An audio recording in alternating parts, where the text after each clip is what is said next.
CRPF వాళ్ళు ఉన్నారు కాబట్టి కుదురుండకపోవచ్చు. మరి కుదిరితే ఈ విజయవాడ దగ్గరలో ఏదైనా ఓం నమః శివాయ చేసి ఏదో డాక్టర్ గారితో ప్రాణాలతో ఉండగా తీసుకొచ్చారు. డాక్టర్లు విష ప్రయత్నం చేశారు, అయినా బతకలేదని చెప్పించాలనుకున్నారో ఏమో, ఇది ఊహ మాత్రమే.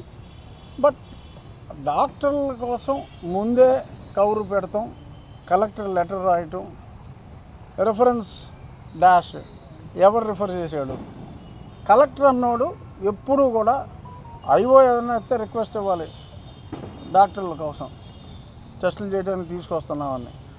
కలెక్టరు నాకు తెలిసి మరి ఆంధ్రప్రదేశ్లో ఎప్పుడు పలానా పేషెంట్ వస్తున్నాడు, డాక్టర్ని రెడీగా ఉంచవచ్చు అని చెప్పి కలెక్టర్ లెటర్ రాయటం అన్నది ఎప్పుడూ జరగలేదు. ఇప్పుడే ఎందుకు జరిగింది?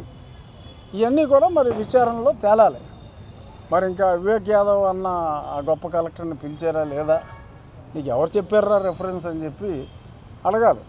ఎవరైనా ఐఏఎస్ అయినా ఐపీఎస్ అయినా విచారణ అడగాలి. మరి అన్నీ అడగాలి. కొంత టైం పడుతుంది పరిశోధనకి.